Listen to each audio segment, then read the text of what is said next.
चरणारविंद संदर्शित स्वात्मसुखावबोध जनस्य ये चांगुलिकायमाने संसार हालाहलं मोह शांतये पुंडलीक वरदा हरि विठ्ठल श्री ज्ञानदेव तुकाराम श्री ज्ञानेश्वर महाराज की जय। परमहंस सद्गुरु स्वामी स्वरूपानंद महाराज की जय। परमहंस सद्गुरु स्वामी माधवनाथ महाराज की जय। सर्व संतन की जय। जय जय रघुवीर समर्थ। अनन्य चेता सततम यो मां स्मरति नित्यशः तस्याहं सुलभ पार्थ नित्ययुक्तस्य योगिना। जे अनन्य चित्ताने नित्य माझं स्मरण करतात त्या नित्ययुक्त योग्यांना मी अगदी सुलभ आहे। वस्तुतः ईश्वर फार दुर्लभ आहे असं म्हटलं जातं, पण तो सुलभ कुणाला आहे ते सांगतात। 3 गोष्टी अतिशय दुर्लभ आहेत असं आचार्यांनी म्हटलेलं आहे। दुर्लभम त्रयमे वैतत एवानुग्रह हेतुकम मनुष्यत्वम मुमुक्षत्वम महापुरुष संश्रया। या 3 गोष्टी दुर्लभ आहेत, पण परमात्मा तर त्याच्यापेक्षा दुर्लभ आहे। इथं भगवान सांगतायत की मी अशांना अतिशय सुलभ आहे। हा जो 8वा अध्याय त्या 8व्या अध्यायामधला हा श्लोक आहे आणि आम्हाला असं लक्षात येईल की या अध्यायाला एक स्वतःचं स्ट्रक्चर आहे।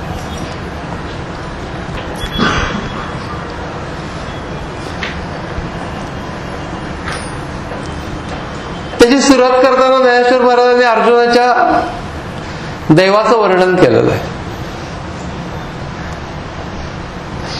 ढवळारी चिंतामणींच्या जरी पहुडला होय दैवाचा, चिंतामणींच्या खड्यांचं घर बांधलं।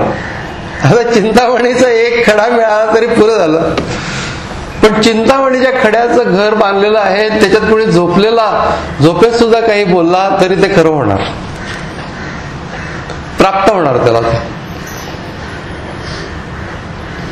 त्यामुळे झोपेत काय बोलायचं याच्या बाबतीमध्ये कंट्रोल ठेवला पाहिजे। पुढे म्हणतात किरीटी कामधेनूचा पाडा, कामधेनूचं मूल। कामधेनूला काही मागितलं तरी ते देईल, परंतु मुलांनी काही न मागता सुद्धा त्याच्या हिताचं आहे ते आई म्हणून देईल। किरीटी कामधेनूचा पाडा वरी कल्पतरूचा आला बांधोडा। आणि ते कामधेनू आणि तिचं पाडस हे वरती कल्पतरू आहे, कल्पतरूच्या खाली आहे ते। आता कामधेनू असल्यानंतर कल्पतरू काय करायचा? ज्ञानेश्वर महाराजांचे दृष्टांत आहेत की कामधेनूला जर का झोप लागली एखाद वेळेस, कल्पतरू असलेला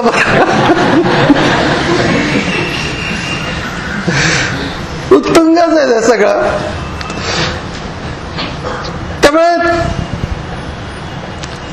अर्जुनाच्या बाबतीत म्हणतात की श्रीकृष्ण कोपोनी जास मारी तो होय ब्रह्मसाक्षात्कारी।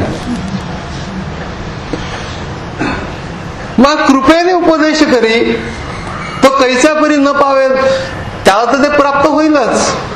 ज्याला कोपून मारलेलं आहे तो जर का मुक्त होतो, तर कृपेने उपदेश करेल तो मुक्त का नाही होणार? ज्ञानेश्वर महाराज वस्तुतः या ठिकाणी अर्जुनाने प्रश्न विचारलेले, त्याच्यापासून सुरुवात होता किम तत् ब्रह्म किम अध्यात्म। 7 प्रश्न विचारले। ब्रह्म काय, अध्यात्म काय, किम कर्म पुरुषोत्तम, कर्म म्हणजे काय नक्की सांग, आदिभूत म्हणजे काय, आदिदैव म्हणजे काय, आदियज्ञ म्हणजे काय, आणि प्रयाण काळामध्ये माणूस मला प्राप्त करून कसा घेऊ शकतो, हे सगळं 7 प्रश्न विचारलेले आहेत। आणि हे प्रश्न आले कुठलं 7? तर अगोदरच्या अध्यायामध्ये उपसंहार करताना 7व्या अध्यायामध्ये हे सगळं भगवान श्रीकृष्णांनी ते शब्द उच्चारले की असं आहे तसं आहे, हे सगळे 7 याच सिक्वेन्स. आणि मग अर्जुनाला असं वाटलं की अरे हे आपल्याला कळलं पाहिजे. तर त्याला हे सगळे शब्द कानावरून गेले नव्हते असं नाहीये, त्याला त्याचं एक्झॅक्ट मिनिंग पाहिजे. ते कानावरूनच नाही गेलं, कारण की राज्यकर्ते लोक असतात, त्यामुळे अध्यात्म काही एका वेळेला नाही काही जात कानावर. तसं अर्जुनाचं नव्हतं. स्वामी सांगायचे की एक नगरसेवक त्यांच्याकडे आले होते, स्वामींनी सांगितलेली गोष्ट, आणि त्या ठिकाणी ज्ञानेश्वर महाराजांचा पुतळा होता. ते म्हणले हे कोण? तर स्वामी गमतीने सांगायचे हे ज्ञानेश्वर म्हणून एक आहेत. कुठं असतात? म्हटलं आळंदीला असतात. काय करतात? तसं काय अर्जुनाचं झालेलं नाहीये. तो राजघराण्यातला असला तरी एवढा बिझी नाहीये या लोकांच्या इतका. त्यामुळे त्याला ते धर्म अध्यात्म याच्याबद्दल आवड आहे. आणि ते नुसतंच कानावरती जे गेलेलं आहे ते पुरेसं नाहीये, त्याचा नक्की अर्थ काय आहे ते त्याला विचारून पाहिजे. किम तत् ब्रह्म किम अध्यात्म इथपासून सुरुवात केली. खरं तर हे सगळे प्रश्न उगीच त्याच्या मनात निर्माण झाले नसते अजिबात. ज्ञानेश्वर महाराज असं म्हणतात की आईला मुलाची भूक ही स्वतःला लागते. म्हणजे अगदी लहान मुलं आहे, मोठ्या मुलांची नाही. मोठ्या मुलांची भूक म्हणजे काय, लहान अगदी मुलं अंगावरतीच आहे, तर त्याला भूक लागलं हे आईला पहिल्यांदा त्याची भूक आईला लागते त्याला देण्याची. तसं इथं भगवान श्रीकृष्णांनी अर्जुनाच्या मनामध्ये हे प्रश्न निर्माण केले आणि विचारायला भाग पाडलं, आणि मग त्याला पाजलं ते दूध. म्हणजे एखादा छान स्वयंपाक करून ठेवायचा, त्याचा सुवास ज्या वेळेला येतो त्यावेळेला मुलाने विचारावं काय केलंय, आणि मग आईने सांगावं की हे हे हे केलेलं आहे. मग मुलाने खावं, आणि मग मुलाने खाल्ल्यानंतर त्याला खूप आनंद व्हावा, आणि त्याचा आनंद पाहून पुन्हा आईला आनंद व्हावा. तसं गुरु शिष्य संबंध असतो. ज्ञानेश्वर महाराज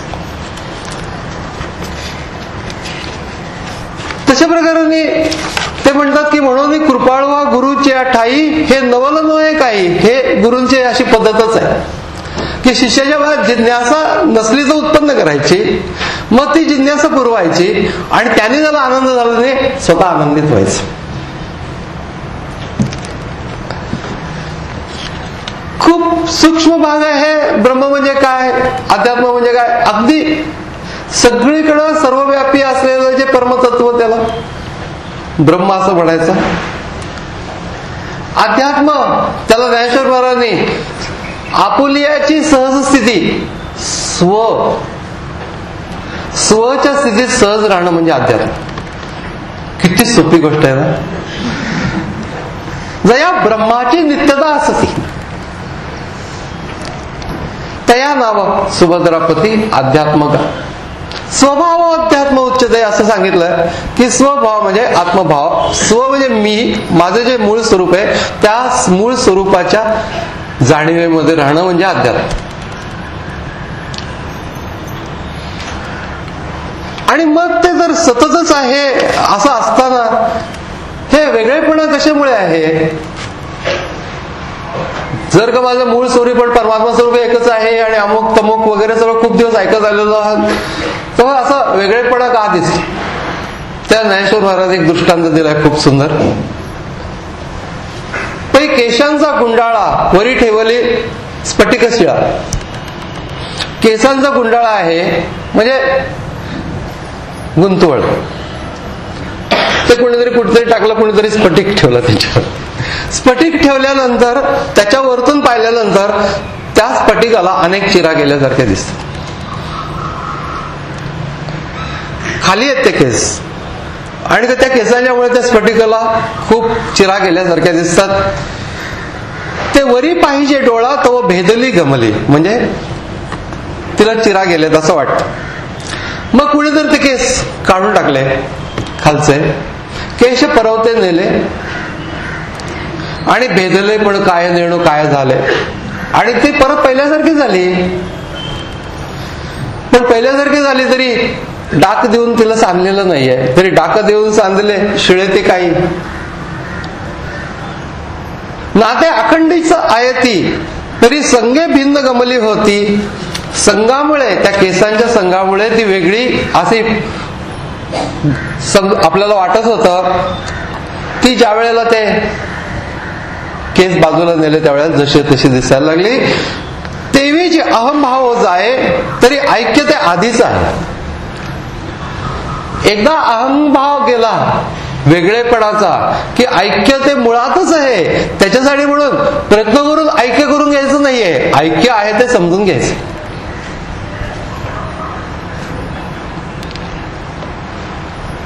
ऐसे हे सकळ ज्ञानी समर्पे.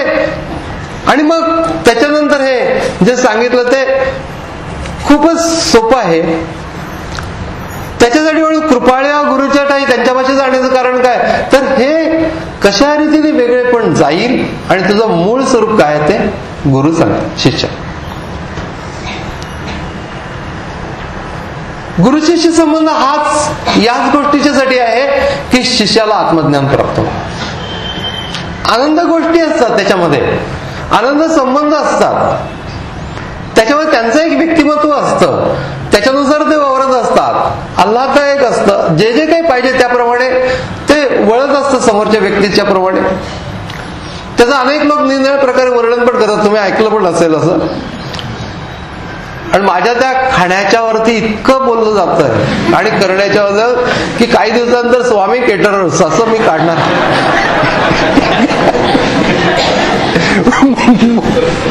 मुख्य गोष्ट काय आहे हे लक्षात घेतलं पाहिजे की आमची जी मूळ स्थिती आहे ती मूळ स्थिती समजून घेणं, त्याच्यावरती जाणं एवढाच भाग आहे. तो अजिबात टेन्शनचा नाही, ताण काहीच नाही आहे. स्वतःच्याच मूळ स्वरूपाकडे जायचं आहे, आल्हाददायक गोष्ट. पण त्याच्यासाठी म्हणून एक मनाला वळण लावायला लागतं आणि ती गोष्ट तितकीशी सोपी नसते आणि तिला योग्य दिशा आणि त्या वळणानुसार तिथपर्यंत न्यायला लागतं. भावनात्मक भाग असतोच, परंतु हा जो योगात्मक भाग आहे त्याला जी नित्यता आवश्यक आहे त्या नित्यतेत नाही या ज्ञानाकडे जाणार. गुरुपौर्णिमेला आल्यानंतर डोळ्यामध्ये अश्रुधारा भावनेने, आणि मग त्याच्यानंतर मध्ये आले काहीच नाही, एकदम पुढच्या गुरुपौर्णिमेला अश्रुधारा. याने काम होत नाही. मला एक गोष्ट आठवते की ती 3 चर्च असतात आणि त्या 3 चर्चमध्ये सगळीकडं विलक्षण खारींनी धुमाकूळ घातलेला असतो. आता काय करायचं असा प्रश्न पडतो. त्यामुळे ते चर्चच्या मीटिंग बोलवतात, ते एका चर्चमध्ये मीटिंग बोलतात आणि ते असं निष्कर्षाला येतात की देवानीच या धाडलेल्या आहेत, त्यामुळे आपण त्याला काही करू शकत नाही. मग काय त्या खारींना फावतच आणि त्या अजून धुमाकूळ घालायला सुरुवात. दुसऱ्या चर्चमध्ये ते काय करतात की त्या खारींना पकडतात आणि गावाच्या बाहेर नेऊन सोडतात. एक आठवड्याच्या आतमध्ये त्या खारी पुन्हा येतात आणि धुमाकूळ घालायला सुरुवात करतात.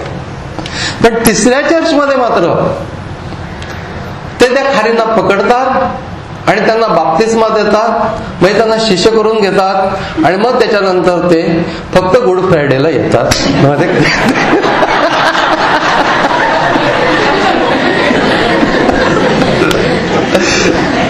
अशा प्रकारे एकदा तो शिक्का बसला की झालं असं वाटलं की ते संपलं.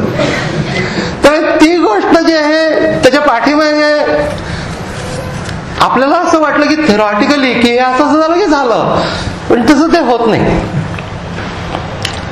त्याला एक काळ जायला लागतो आणि तो काळ जाण्याच्यासाठी म्हणून काही काळ, हा सगळा अध्यात्माचा जो प्रवास आहे तो या अध्यायामध्ये इतकं सुंदर सांगितलं की पहिल्यांदा ज्ञान किम तत् ब्रह्म किम अध्यात्म हे सगळं सांगून झालं.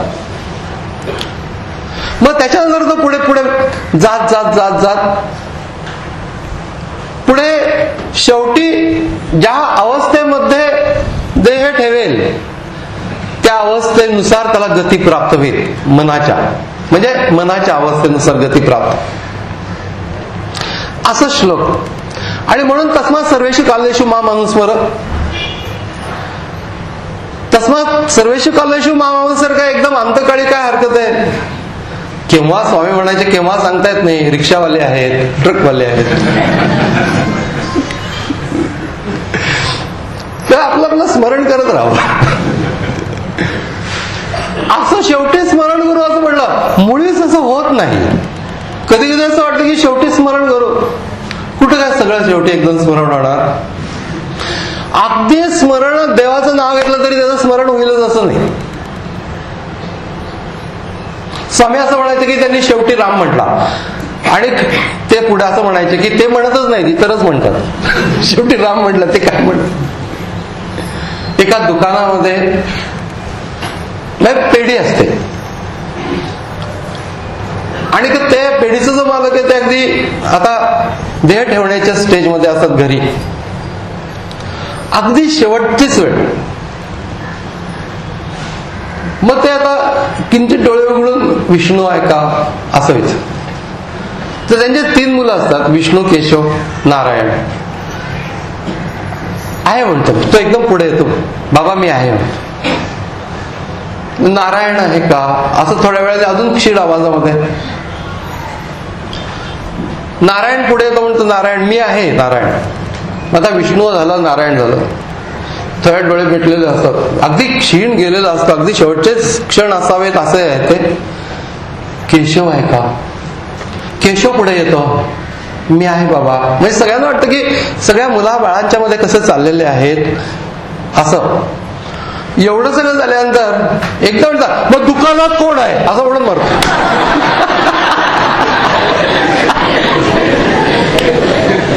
म्हणजे त्यांची नावं घेतली शेवटी, तरी देखील देवाचं स्मरण असेल असं काही सांगता येत नाही.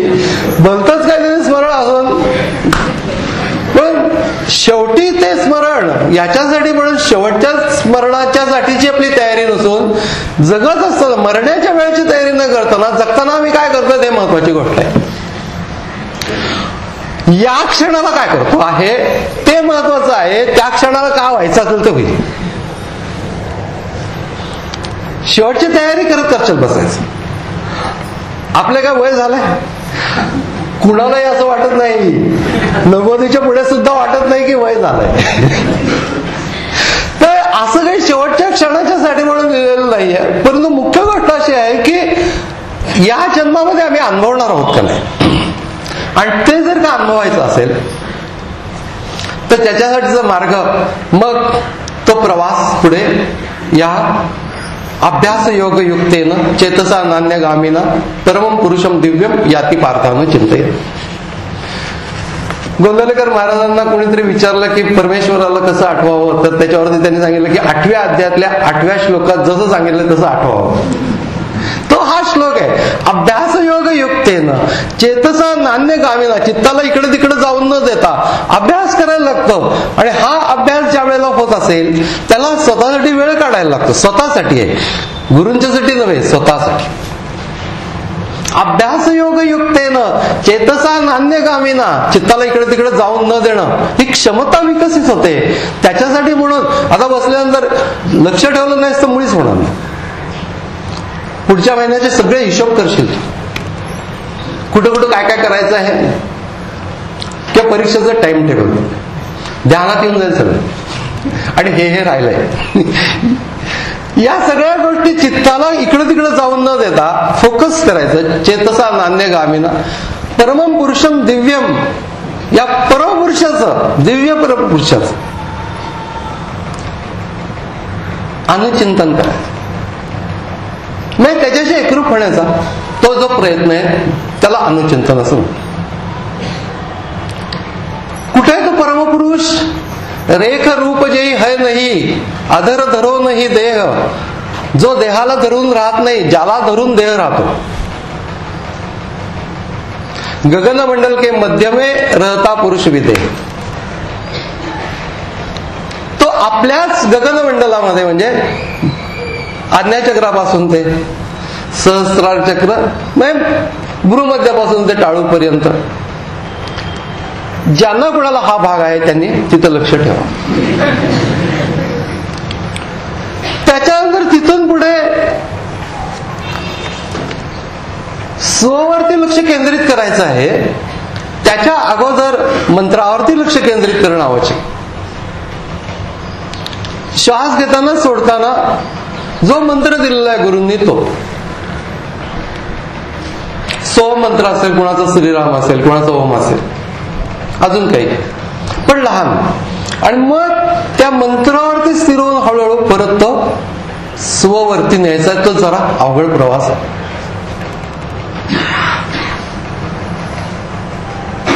पण असं करता करता करता समजून येण्याची अभ्यासेसी योगू चित्तासी करी पाच सांगू अगा उपाय पळे पंगू पहाड टाकी. अरे किती उत्साहाने ते करायला पाहिजे ते सांगतात.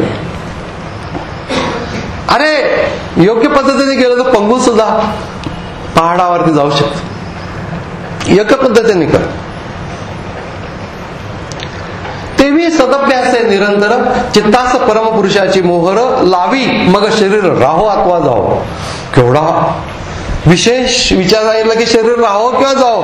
आपल्याला भीती वाटायचं कारण नाही की आपलं काय जातं का काय कोणाच ठोक, काही जात भीत नाही. चित्ताला परमपुरुषाची मोहर लाव. जे नाना गतीन ते पाहू येते ते चित्तवरील आत्मयात आहे. मग कोण पुसे देहात आहे किंवा गेले. किती उत्साहाने ती साधना आहे, त्याच्यामध्ये किती निमग्न झालेलं आहे की शरीर आहे का नाही. म्हणजे थोडक्यात म्हणजे शरीराचं भान जाणं. शरीर जाणं नव्हे, शरीराचं भान जाणं. सरितेचे निओगे जे सिंधू जळा मिळले घोगे. घोंगावत ती नदी वाहते आहे आणि सिंधूला एकदा ती जाऊन मिळाली. ते काय वर्तत आहे मागे म्हणून पाहू येते. पाठीमागे काय काय झालंय, मी किती ओवळ होतो आणि कसं कसं कसं येतपर्यंत इथपर्यंत काही पाठीमागचं आठवत नाही. एकदा त्याच्याशी तदाकारतेची स्थिती प्राप्त व्हायला लागल्यानंतर महत्वाची गोष्ट आहे, हा अनुभव घेण्यासारखा आहे. इमॅजिनेशननी हा अनुभव प्राप्त होणार नाही. करायला हरकत नाही, करायला पण पाहिजे इमॅजिनेशन. त्याशिवाय अंतःकरणाला उत्साह येत नाही. असं असं असेल असं काहीतरी प्रलोभन लागतं माणसं. पण वैचारिक रीतीने मला ते पटलेलं असलं. नुसतं कोणीतरी सांगितल्यामुळे मी धावतोय असं त्याला अर्थ नाही. स्पष्टपणाने मला हे पाहिजे, स्पष्टपणाने या मार्गाने मी जाईन आणि त्याच्यासाठी म्हणून मी ही साधना करतोय माझ्यासाठी. बाय चॉईस, बाय कंपल्शन नाही. बाय कंपल्शन होतच नाही खरंच सांगायचं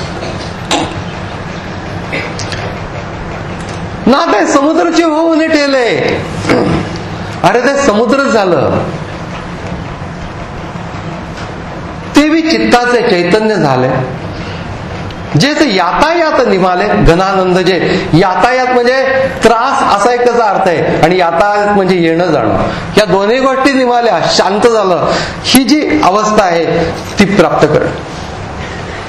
मग ही अवस्था झाल्यानंतर काय तर हे सगळं जे काही सांगितलं की आधी दैव म्हणजे जीव आपण, त्याच्यामध्ये स्वतःला जे समजतो जाणारं येणारं ते आदिभूत. आधी पण भूतच असतो. आदिभूत म्हणजे जाणारं येणारं शरीर मी असं समजणं, त्या जीवाने हे आदिभूत आहे. त्याच्यानंतर तो जीव ज्या वेळेला स्वतःला ईश्वराशी युक्त करायचा प्रयत्न करतो आणि त्या एकरूपतेच्या अवस्थेत ज्या ज्ञानमय स्थितीमध्ये येतो त्यालाच आदी यज्ञ असं म्हटलं जातं. आदिभूतापासून आदी यज्ञापर्यंत असा जो जीवाचा प्रवास सांगितलेला आहे ज्ञानस्वरूपाकडे. आणि ती यात्रा आहे, ती यात्रा स्वामी म्हणायचे की सकाळपासून सुरू होते. सगळे उठल्या उठल्या श्रीराम श्रीराम म्हणण्यापासून, ओम ओम म्हणण्यापासून ती यात्रा सुरू होते. ते रात्री झोपेपर्यंत आणि झोपताना ईश्वराचं स्मरणामध्ये झोपणं इथपर्यंत ती दररोजची यात्रा आहे. आणि अशी दररोजची यात्रा जीवनभर करणं म्हणजे ती जीवन यात्रा होते. ज्ञानाची जी स्वाभाविक अवस्था आहे त्याला अध्यात्म म्हणतात. ज्ञान झाल्यानंतर जे ज्ञान झाल्यानंतर ते पुढे तत्वात विलीन होतं आणि त्या तत्वामध्ये विलीन झाल्यानंतर ती परिपूर्ण स्थिती. एका शिष्याला गुरूंच्याकडे, म्हणजे राजा असतो, आपल्या मुलाला त्याला असं पाहिजे असतं की मला पलंग पाहिजे, असं तो हट्ट करतो. तर राजा सांगतो की तू आमच्या जंगलामध्ये जा, तिथे एक तुला साधू भेटेल आणि तो तुला पलंग देईल. तर तो ज्या वेळेला जातो त्या जंगलामध्ये, त्याच्यानंतर मग त्या साधूच्या पाशी गेल्यानंतर तो साधूला पाहिल्यानंतर तो शांत होतो, स्थिर असतो. मग त्याला तो विचारतो की मला पलंग पाहिजे होता म्हणून मला राजाने तुमच्याकडे, म्हणजे माझ्या वडिलांनी तुमच्याकडे पाठवलं. तर त्याच्यावरती तो सांगतो की समोरचं जे झाड आहे ना, त्या झाडामध्ये पलंग आहे, झाडामध्ये पलंग आहे. एवढं म्हणून तो साधू गप्प बसून तो आपल्या गोष्ट जातो. हा बघतो त्या झाडामध्ये पलंग कसं आहे म्हणून आतमध्ये, तिथं काय पलंग कसं, थोड्याच वेळामध्ये त्या लक्षात येतं की झाडामध्ये पलंग आहे म्हणजे काय, आपल्याला करायला लागेल तो पलंग. म्हणजे स्वतःच जे प्राप्त करून घ्यायचं आहे ते स्वतःलाच मिळवायला लागतं आणि त्याच्यासाठी तू तुझ्या बुद्धीचा आणि कर्माचा उपयोग कर, असा तो मेसेज त्याच्यामध्ये. तशा प्रकारे शिष्य आणि जगामधले सगळे गुरु यांच्यामधला हा संबंध असतो. तो सांगतो की तुझ्याच मध्ये तो आदियज्ञ आहे आणि तो आदियज्ञ हा तुला प्राप्त करून घ्यायचा असेल, स्वतःच ज्ञान स्वरूप. मूर्ती ज्या वेळेला तयार करतात ना, त्यावेळेला मूर्ती तयार करतात त्या दगड असतो, त्या दगडाला चिंधीनी आणि हातोडीने ठोके देतात, इतरही काही साधनं असतात आणि कधी घासण्याची साधनं वगैरे सगळं करून त्याच्यातनं त्या दगडातनं ती मूर्ती बनते. त्यामुळे असं सांगतं की हा टवका उडव, तो टवका उडव, असं शिकवत शिकवत शिकवत त्याला समजायला लागतं की कसे टवके उडवायचे ते. आणि मग सगळे टवके अशा रीतीने उडत उडत उडत ती मूर्ती बनते. तसंच स्वतःच्या मध्ये मी वाईट आहे, उडव टवका, मी अज्ञानी आहे, उडव टवका, मी शरीर संबंधी आहे, उडव टवका, असे टवके उडवत उडवत छन्नी असते ती ज्ञानाची असते आणि हातोडी असते ती साधनेची असते. त्या साधनेच्या हातोडीने ज्ञानाच्या छंदीने टवके उडवत उडवत ज्या वेळेला ती मूर्ती तयार होते ती ज्ञानमय असते. आणि ती एकरूपतेची अवस्था, अविद्येचे टवके उडून टाकलेले आहेत, जे माझं स्वरूप मला जाणलं जातं, मग मला ती मूर्ती स्वतःच मध्ये दिसते. जसं तो पलंग त्या झाडामध्ये होता तशी मूर्ती मायामध्येच मला दिसते. ते कळतं की हे माझं स्वरूप आहे, त्याला आत्मज्ञान असतं. आणि आत्मज्ञान ज्या वेळेला प्राप्त होतं त्यानंतर आपलं जे मूळ स्वरूप आहे ते कळल्यानंतर हळूहळू त्या स्वरूपामध्ये सहजपणाने ते राहायला लागतो.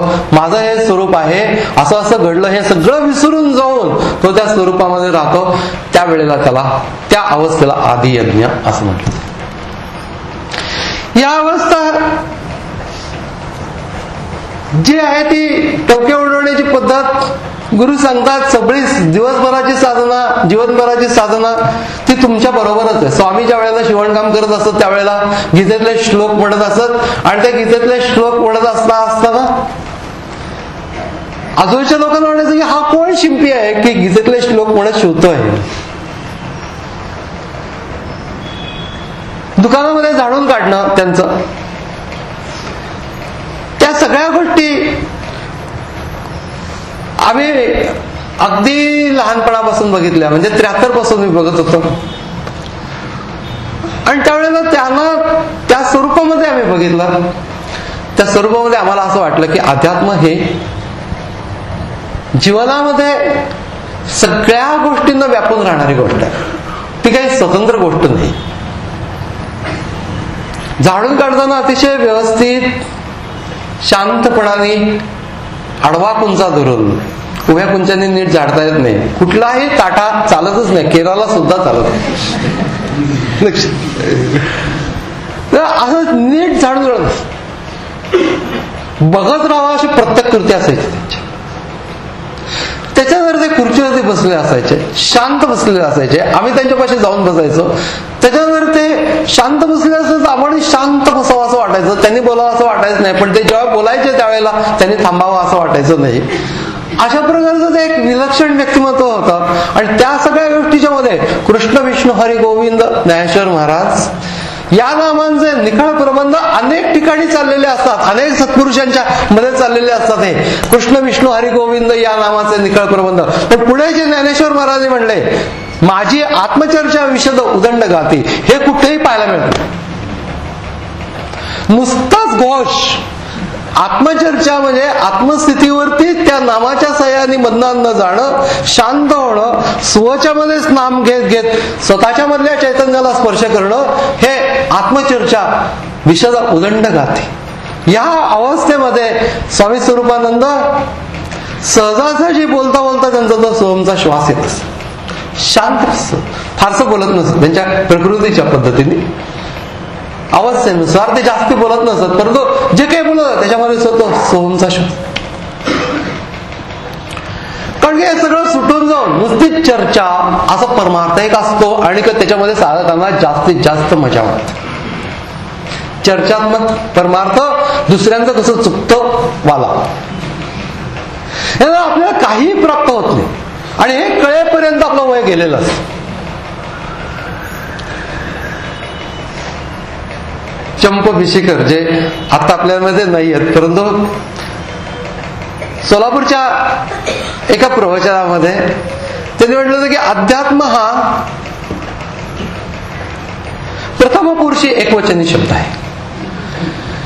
एकदम बरोबर आहे. प्रथम पुरुषी एकवचन आहे, बास, बाकी कोणी नाही. साधा वया परमार्था साह्य नव्हती माता पिता, साह्य नव्हती वाई जावई, आपण साह्य पाहिजे. साह्य सद्गुरु समर्थ त्याची दावी ते सोहित, शरण एका जनार्दनी नोहे एकपणा वाचवणी. पण ते जे शरण जे म्हणतात ना, ते त्यांची अवस्था आणि तुझी अवस्था ही एक झाल्याशिवाय खरं शरण होणार नाही. म्हणून ज्ञानेश्वर महाराजांनी तर दृष्टांतामध्ये कमाल केलेली आहे की गगनाला मिठी मारायची असेल तर गगन व्हावं लागेल. गगनाला मिठी मारणं हा विचारच पहिली गोष्ट म्हणजे आपल्याला झेपण्यासारखं नाही, कारण की ते दृश्य नाही. तशा प्रकारे परमात्म तत्व आणि ते गगनाच्या गाळणीतनं गाळून घेण्या इतकं सूक्ष्म आहे. असं म्हणतात गगनाची गाळणी म्हणजे गगन किती सूक्ष्म, त्याची गाळणी म्हणजे ते त्याच्यापेक्षा सूक्ष्म काहीतरी असेल. आणि ते जे सूक्ष्म आहे त्याच्यापेक्षा गगन थोडं जड असेल. काय जडत्व आहे गगनाला, तर समर्थाने म्हटलंय अज्ञान जडत्व आहे. गगन जड का आहे? अज्ञान जडत्व आहे. मटेरियल जडत्व नाहीये, पण त्याच्यामध्ये ज्ञान नाहीये. पण परमात्मा तत्व गगनाच्या पेक्षा सूक्ष्म आहे, कारण की त्याला अज्ञान जडत्व नाही, ज्ञान स्वरूप. तेच माझं स्वरूप आहे हे कळण्याच्यासाठी माझी आत्मचर्चा विशद उदंड गाती. नुसत्या विचाराने अर्जुनाला ते कळलं आणि त्याच्याबद्दल कृष्णाला विलक्षण आनंद झाला. आणि त्याच्यावरती कृष्णाला विलक्षण आनंद झाला, ते त्याचा पुन्हा अर्जुनाला आनंद झाला की आपल्याला कळलं, याचा आपल्या गुरूंना आनंद झालेला आहे, याचा त्याला आनंद झाला. पुन्हा हा जो संबंध आहे तो गुरु शिष्य संबंधातला भाग फार सुंदर रीतीने ज्ञानेश्वर महाराजांनी प्रकट केलेला आहे. प्रत्येक ठिकाणी असं लक्षात येतं की हे काही वेगळंच आहे. देखा बालकाच्या धणी जाईजे का शिष्याचे नि जाहलेपणे होईचे. लहान मुलाचं ते पिऊन तृप्त झाल्यानंतर आईला तृप्त वाटतं. शिष्य ज्या वेळेला तयार होतो, कुठल्याही प्रकारे प्रगती करतो, त्यावेळेला गुरूंना तसंच वाटत असतं. हे सद्गुरूचे एक जाणीचे का प्रसवती या, हे आई किंवा सद्गुरू हे जाणू शकतात की हे कसं वाटतं. मुल ज्या वेळेला समजून येतं त्या मुलाला, ज्या वेळेला बडबड करतं त्यावेळेला सुद्धा त्याला आनंद वाटत असतो. दोन शिष्य आणि गुरूंनी सांगितलं की सगळे त्यांना शिकून झालं, सगळं ज्ञान सांगून झालं, त्याच्यात काही साधनं झाली आणि काही काळानंतर त्यांना बोलवलं, सांग बरं ब्रह्म म्हणजे काय. एकाने बराबर सांगायला सुरुवात केली. सगळीकडे आहे, सगळ्यांना व्यापून आहे, अमकं आहे, तमकं आहे, तुमके बराबर सांगायला सुरुवात केली. श्लोक सांगितले, गुरूंनी कौतुक केलं. ज्या वेळेला दुसऱ्याला विचारलं की सांग बरं ब्रह्म म्हणजे काय ते, त्यावेळेला तो गप्प राहिला आणि बराच वेळा तो गप्प राहिला. तेव्हा गुरु असं म्हणले, बाळा तुलाच समजलेलं दिसतंय ब्रह्म म्हणजे काय ते. कारण की शब्दाने प्रगट करण्याचा विषय नाहीये, फारसं प्रगट होत नाही. याचा अर्थ गप्प राहणं म्हणजे ज्ञान नव्हे, नाही ना, एकदम सोपं. आंतरिक अवस्थेमध्ये गेल्यानंतर ज्या वेळेला शब्दच निर्माण होऊ नये अशी अवस्था प्राप्त होते, त्याला मौन असं म्हणतात. त्याच्या पलीकडे असलेले जे तत्व आहे त्या तत्वाशी एकरूपता, हा त्याचा प्रवास आहे. पण गुरूंच्या बाबतीमध्ये असं की लहान सण झालं तरी त्यांचा आनंद चेहऱ्यावर विशेष. 1990ची गोष्ट आहे की विनायक आणि करेवतीचं लग्न झालं, विनायक वेल्हाळ, आणि ते आनंदमंगल कार्यालयामध्ये झालं. आणि त्यावेळेला पहिल्यांदा स्वामींनी त्या ठिकाणी पारायण चाललेलं होतं. म्हणजे स्वामी स्वरूपानंदांचे जी अभंग ज्ञानेश्वरी होते तिचं पारायण चाललं होतं. काही लोक वरती पारायण करत होते. स्वामी जिथं होते ते सगळं शिष्यवर्ग तिथं होता. पारायणाची तिथं आम्ही गेलो आणि अचानकपणाने तिथं बसल्यानंतर सगळ्या त्या लोकांच्या समोर स्वामींनी मला एकदम सांगितलं, तू काहीतरी बोल. आणि ही खरोखरीच कधीही स्वप्नात सुद्धा विचार करण्यासारखी गोष्ट नाही, कारण की स्वामींनी बोलायचं आपण ऐकायचं अशी स्थिती असायची. आणि ऍक्च्युअली त्यावेळेला कुणालाही कल्पना नव्हती आणि कोण बोलणार, आणि स्वामीच बोलणार. त्याच्याऐवजी ते म्हणले की तू बोल. त्याच्या आधी मी कधीही बोललेलं नव्हतं. आणि मग मी संत आनंदाचे सळ संत सुखची केवळ नाना संतोषाचे मूळ ते हे संत मोक्षश्री अलंकृत ऐसे हे संत श्रीमंत जीव दरिद्री असंख्यात नृपती केले, असं ते जे काही दासबोधामधलं वर्णन आहे ते संत आनंदाचे स्थळ याला धरून स्वामी स्वरूपानंदच आणि माधवनाथ स्वामी यांच्या दोघांच्या याच्यामधनं आणि इतरही संतांच्या बाबतीमध्ये असं बोल. ते झाल्यानंतर आता स्वामी एका तिकडच्या म्हणजे ज्येष्ठ साधकाने असं म्हटलं की मुलांना तू चांगलं घडवलेलं आहे, म्हणजे एका झाडाखाली दुसरं झाड वाढू शकत नाही असं आम्ही समजत होतो, असं ते म्हणले. आणि की एवढं त्याच्यावर स्वामी म्हणले, मी काय घडवणार की शांकरी विद्या आधी महाराजांपासून आलेली. एवढं सगळं झालं त्यांना. मी म्हटलं की आता आपल्याला बाहेर गेल्यानंतर कौतुक करतील. एक शब्दाने बोलले नाही, एक शब्दाने. कधीही माझं कौतुक करायचं नाही, दुसऱ्याच्या जवळ करायचं कधीतरी, म्हणजे करत असत. परंतु ते प्रत्यक्षात कधीही का तुझं छान झालं असं देखील कधी म्हटले नाही. एवढंच म्हणायचं.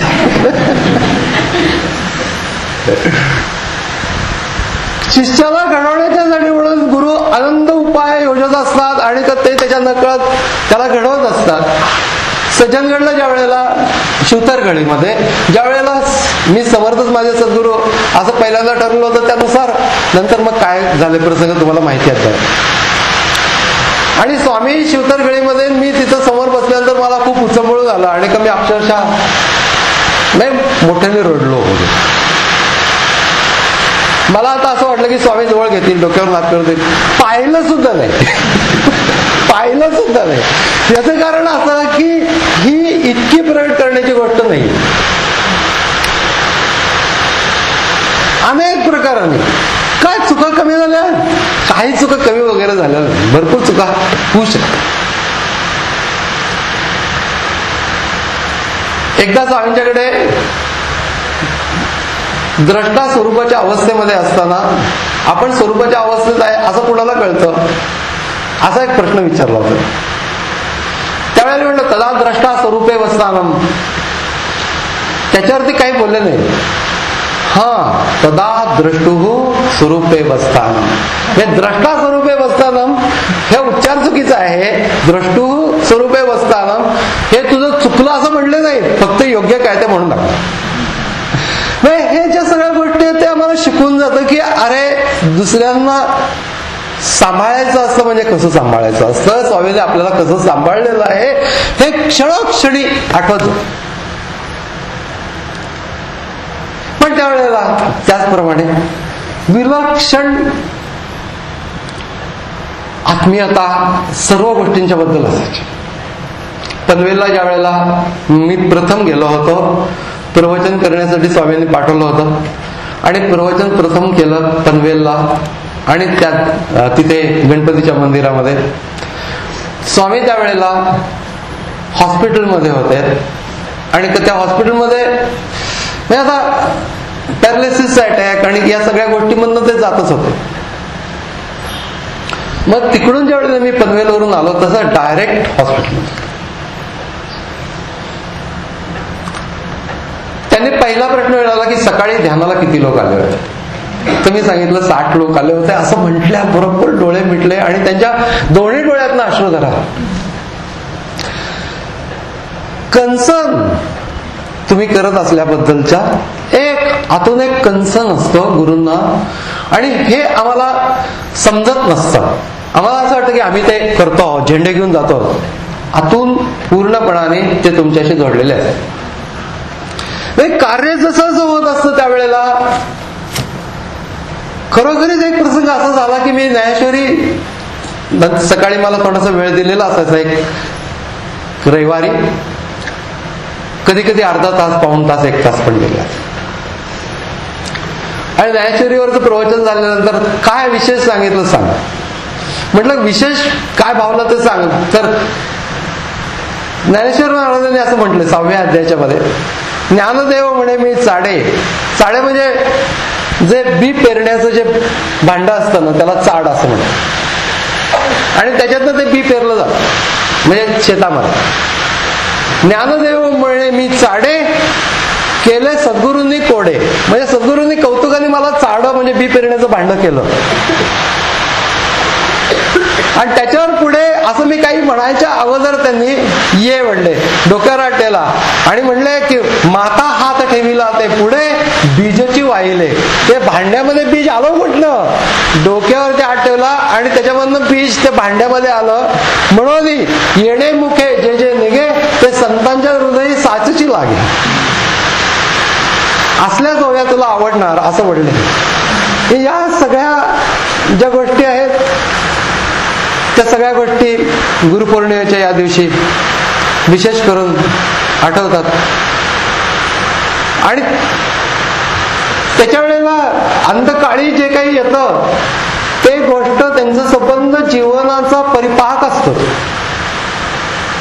विनोबांनी एका ठिकाणी असं म्हटलं की त्यांच्या आजी त्यांना सांगत होते की तिला किती लग्नात किती दागिने घातले होते वगैरे ते सांगत. विनोबांनी लिहिलेलं की मी मनातल्या मनात प्रार्थना केली, देवा आजीच्या शेवटच्या वेळेला तिला हे दागिने आठवून मिळेल.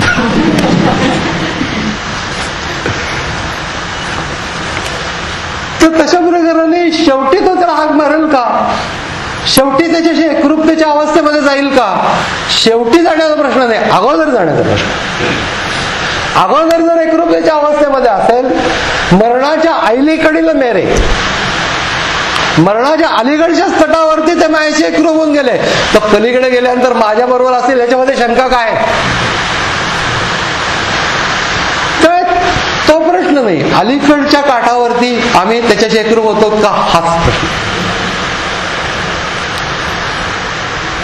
आणि असं पण होतं की शेवटी एवढं सगळं केलं तर शेवटी काय होईल. शेवटचे दिवस होते स्वामींचे, म्हणजे गुरुपौर्णिमा ज्या दिवशी त्यांनी देह ठेवला त्याच्या अगोदर सुद्धा म्हणले बचेंगे तो और भी लढेंगे. 2च दिवस अगोदर होते. जवळ घेतलं होतं, जवळजवळ 5-7 मिनिट असं घट्ट धरून ठेवलं होतं. तेव्हा मला असं जाणवलं की काहीतरी वेगळं आहे.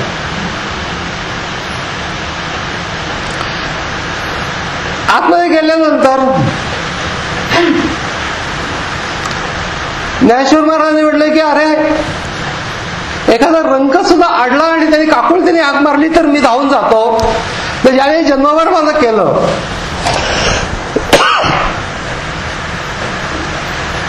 त्या ओव्या म्हणून दाखवल्या, ते ऋण वैपण्य देखोनी अंगी हे ज्या अनन्य चेता सततम यो माम स्मरत नित्यशा तस्याहम सुलभ पार्थ नित्ययुक्त से योगिना, याच्यावरती ज्ञानेश्वर महाराजांनी लिहिलेले ओव्या आहेत. म्हणून हा श्लोक आहे. ते ऋण वैपण्य देखो ने अंगी मी आपुली याची उत्तीर्णत्वा लागी, जे मला त्याच्या भक्तीचं ऋण माझ्यावरती आहे त्या ऋणातनं उत्तीर्ण होण्याच्यासाठी भक्ताची या तनुत्यागी परिचर्या करी, मी त्याची सेवा करतो. म्हणजे बघ अजून सगळे जे सेवा करतात भगवंतच या सगळ्या रूपांनी सेवा करतो. देह वैकल्याचा वारा जणे लागेल या सुकुमारा, म्हणून आत्मबोधाचा पांजरा सुये तया ते, हे दोन ओव्या त्यांनी म्हणून दाखवल्या. असं म्हटलेलं आहे की येरी शरीराची या सलिली, ज्ञानेश्वर महाराज शरीराच्या सलिली म्हणजे पाणी, असतेपण हिची सावली म्हणजे अस्तित्वाचं प्रतिबिंब पडलेलं आहे. मूळ चैतन्य आहे, त्या चैतन्याची जी ज्ञानशक्ती आहे, त्या ज्ञानशक्तीचं जे अंतःकरणामध्ये असलेलं प्रतिबिंब म्हणजे चित्तामध्ये असलेलं ते म्हणजे अस्तित्वाची जाणीव, हे ते प्रतिबिंब आहे. आणि ते ज्या वेळेला तो जीव पकडून राहतो त्यावेळेला तो हळूहळू त्या आदियज्ञ चैतन्य स्वरूपामध्ये विलीन होण्याच्या क्षमतेचा होतो. ज्यांना जे समजूनच गेलेलं आहे ते त्या अस्तित्वाच्या जाणीवेला धरून तत्वाशी संबंधित होऊन राहतात. आणि ते गोष्ट आम्ही दररोज करण्याची आहे, कारण की याच पद्धतीने आम्ही दररोज ईश्वराशी आमचा स्पर्श करून घेऊ शकतो. रोज स्वतःमधल्या ईश्वराच्या अस्तित्वाची जाणीव तिला स्पर्श करतो. ज्यांनी हे जन्मभर केलं त्यांच्या बाबतीमध्ये ही अडचण त्यांना शेवटी येत नाही की कुठं लक्ष ठेवायचं. तत्वाशी लक्ष देऊन संबंधित होऊनच राहिलेले असतात. त्यामुळे गेलं तरी देखील ज्ञानेश्वर महाराज म्हणतात की घडा जर का मातीचा घडा आहे, समुद्रामध्ये पूर्ण बुडवलेला आहे, तर बुडवल्यानंतर समुद्रात घड्याच्या आतमध्ये समुद्र आहे, बाहेर पण समुद्र आहे, त्याच्यानंतर त्याचा आकार जरी का नष्ट झाला ना मधला तरी समुद्र समुद्रामध्ये मिळतो, अशी त्याची स्थिती होऊन जाते. पण ही स्थिती रोज अनुभवण्यासारखी आहे. आणि ती गोष्ट जेव्हा स्वामींना अगदी शारीरिक आघात झाल्यानंतर बसता येणं शक्य नव्हतं, प्रयत्न करून करून करून करून एक दिवस मी गेलो तेव्हा म्हणले आज 1 तास बसलो. असं वाटलं की या सगळ्या अवस्थांमधनं जाऊन 1 तास बसल्याचा एक आनंद कशासाठी त्यांना असेल. एकतर ती आवड आहे, दुसरी गोष्ट म्हणजे आम्हाला समजून घ्यायला पाहिजे की आमची शरीर धड आहेत पण आम्ही बसत नाही. तर हे माझं मनोगत आहे, जसं प्रत्येकाचं मनोगत आहे तसं माझं हे मनोगत आहे. आणि त्याच्यामध्ये मी असं स्वामींना असं बघितलेलं आहे की नाही नाही नाही हे करायलाच पाहिजे. स्टँग्युलेशन झालेलं होतं पोटामध्ये एकदा, आणि तिकडे केंद्र होतं, आणि ते केंद्र असताना आता उलटी एका बाजूला होत होती आणि एका बाजूला घड्याळ पाहत होते. कर्मयोग जर का आचरायचं असेल तर असं आचरलं पाहिजे. माझं हे पोटाचं काय व्हायचं ते होईल, परंतु मी ती वेळ गाठी, हे जिद्द होती. त्यामुळे आता तेजस्वी परमार्थ सद्गुरूंनी आपल्यासमोर ठेवलेला आहे. कबीरांनी असं म्हटलं की साई के दरबार में, ते सरळ बाबर नेहमी सद्गुरूंचा दरबार असं म्हणायचे, खरोखरीच दरबार. ते गेल्यानंतर असं वाटायचं की दरबार आणि अनभिषिक्त राजा. कारण राजे बरेच लोक असतात. ब्रह्मानंद स्वामींनी म्हणले बडे बडे पृथ्वी के राजा छोड गए दरबार. आणि त्यांनी पृथ्वी के राजा म्हणजे केवळ मटेरियल गोष्टींशी संबंधित असलेले हे राजे आहेत, हे चैतन्य साम्राज्याचे चक्रवर्ती. त्यामुळे त्यांना राजा म्हणायचं, तेव्हा ते दरबार असं ते म्हणायचे, ते अगदी बरोबर. साई के दरबार में कमी काही की नाही, बंदा मौजन पाहिये चूक चाकरी माही. पण त्याला जर का मजा येत नसेल त्या दरबारामध्ये, तर कुठेतरी चाकरीमध्ये चूक होतीये, म्हणजे धारणा चुकती आहे, किंवा सेवा चुकते म्हणजे साधना चुकतीये, त्यामुळे तुला ती मजा येत नाही. अनभिषिक्त राजे सगळ्यांच्या अंतःकरणाचे असतात. नाभिषेको न संस्कारा सिंहस क्रियते बने विक्रमादित्य सत्वस्थ स्वयमेव मृगेंद्रता. सिंहाला काही वनामध्ये कुठेतरी संस्कार केलेले असतं किंवा अभिषेक करून राजा बनवलेला असतं का? स्वतःच्याच कर्तृत्वाने तो राजा झालेला असतो. ते आप्पा गोंधळेकर होते सातारचे, स्वामींचे पहिले शिष्य. स्वामींनी ते ठेवल्यानंतर नेहमी मला शेवटचे 2 शब्द स्वयमेव मृगेंद्रता लक्षात ठेव. आणि स्वामींनी असं जे म्हटलं की काही कुठल्याही प्रकारचं फॅसिलिटीज अमुक तमुक तमुक, स्वामींनी कुठे घेतल्या त्या फॅसिलिटीज? 0, काही नसताना त्यांनी ते सगळं उभं केलं. तेच गोष्ट समोर ठेवलेली आहे की अरे काहीच नसतं, त्याच्यातून उभं करायचं असतं, कार्याच्या दृष्टीने पण असतं आणि आत्मबोधाच्या दृष्टीने पण असतं. काही नसतं, त्यातनं उभं करायचं असतं. तो परमार्थ तेजस्वी असला पाहिजे. शेवटी रडत रडत बसणं तयार काय ना काय, ते आमचं ना ध्यानच जमत नाही. ध्यानच आम्ही, बाकी सगळं आम्हाला जमतं, पण ध्यान मात्र काय आमचं झालं नाही. असं करून उपयोग नाहीये. जी गोष्ट मध्यवर्ती ते सांगायचा प्रयत्न करता आहेत, जीवनामध्ये आचरून दाखवलेलं आहे, ती सोडून बाकी सगळं झालं असं म्हणण्यात काही अर्थच नाहीये. चूक चाकरी माय, ही चूक आहे.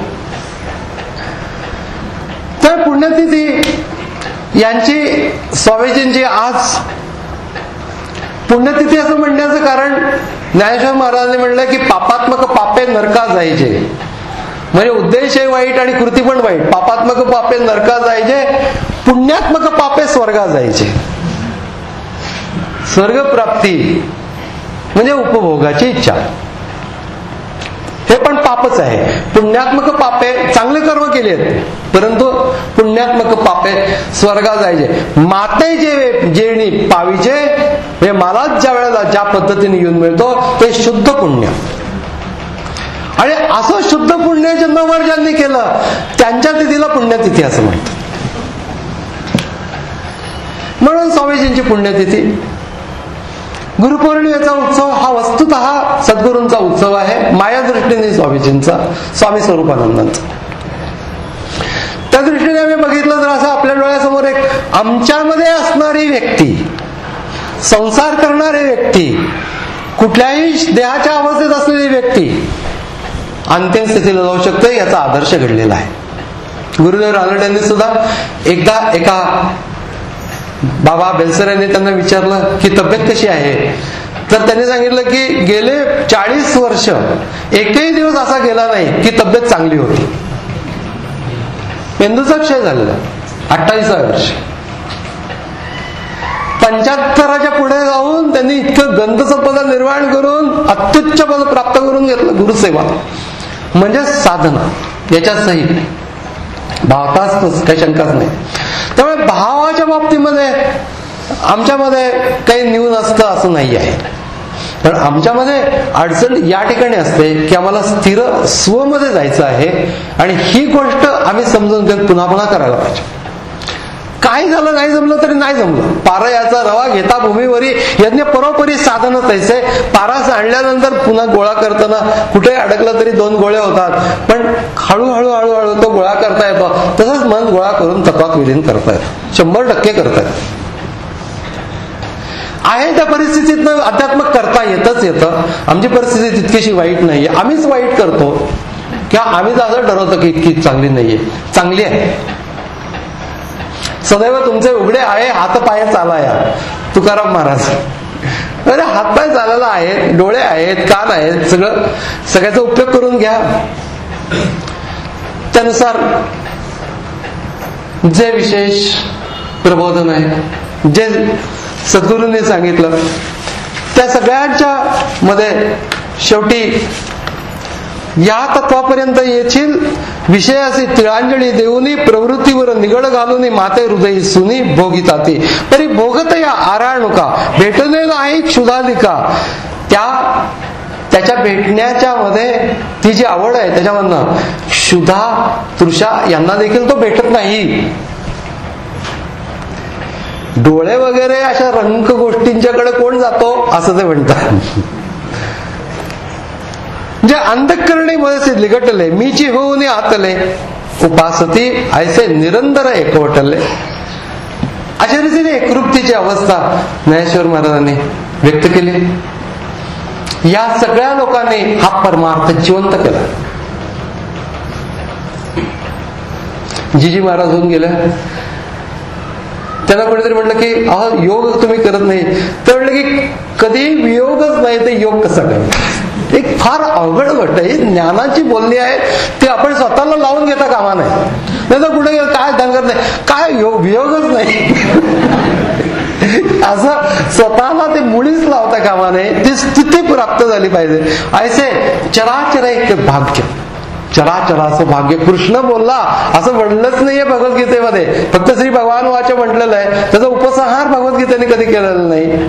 सहसा म्हणजे मध्ये विषयांच्या याच्यामध्ये ते इथे असं म्हणून त्या प्रत्येक अध्यायाचा उपसंहार केलेला आहे. योगशास्त्रे श्रीकृष्ण अर्जुन संवादे म्हणजे असं नुसतं म्हटलेलं आहे. पण ज्ञानेश्वर महाराज प्रत्येक ठिकाणी असं काही त्या कृष्णाचं वर्णन केलेलं आहे की ऐसे चराचरैक भाग्य चराचराचं भाग्य जे ब्रह्मेशा आराधना योग्य ब्रह्मा ईश यांना आराधनाला योग्य योगियांचे भोग्य भोग म्हणजे परमेश्वर म्हणजे काय योग्याचं भोग.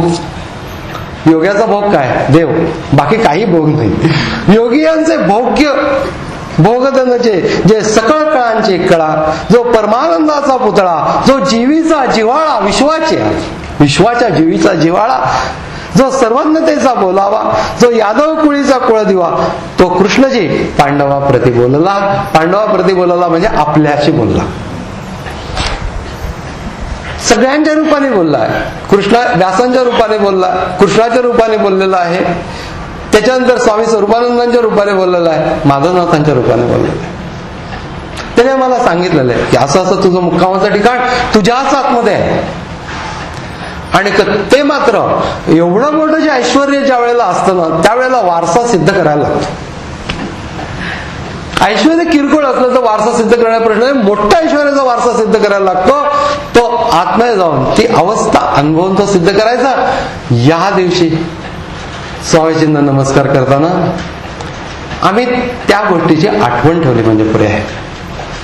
अभिनिवेश नाही हे काम होणार नाही. मी ते करीनच वगैरे करायला पाहिजे. साधनेमध्ये अभिनिवेश असायला पाहिजे. पण अध्यात्मातला अभिनिवेश बरोबर नाहीये. मोठेपणाचा अभिनिवेश बरोबर नाही. पण मी एवढी साधना करीन असं ज्या वेळेला अभिनिवेश असतो तेव्हा ती व्यक्ती करते. जरूर करावा अभिनिवेश जरूर साधना करावी. उदंड संतांनी भोगलं ऐश्वर्य या योगाचं आपल्यासाठी म्हणून वारसा ठेवलेला आहे. आणि त्याचा तो आमचा जन्मसिद्ध हक्क आहे. या भारतभूमीमध्ये महाराष्ट्रामध्ये संतांच्या भूमीमध्ये आम्ही जन्मलेलो आहोत. सद्गुरू लाभलेले आहेत. अजून काय पाहिजे. या सर्व गोष्टींच्या सहित आम्ही चालत राहू. दरवर्षी आम्ही या ठिकाणी येऊ आणि दरवर्षी आम्ही हे बघू की आम्ही कुठल्या मुक्कामाला आहोत. 100% हे आनंदाचं स्थान आपल्याला प्राप्त होईल. आनंदात राहा हा स्वामींचा आशीर्वाद सगळ्यांना देऊन माझं बोलणं त्यांच्या चरणी अर्पण करतो. हरिओम तत्सत.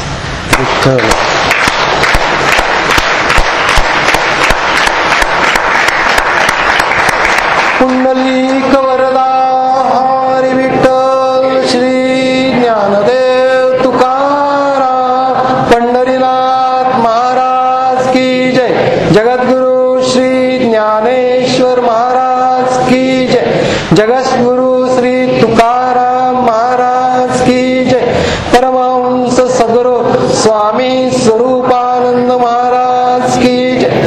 परमहंस सद्गुरु स्वामी माधवनाथ महाराज की जय. सर्व संतन की जय.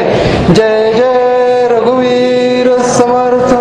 नमितो योगी थोर विरागी तत्वज्ञानी संत तो सत्कविवर परात्पर गुरु ज्ञानदेव भगवंत. ओ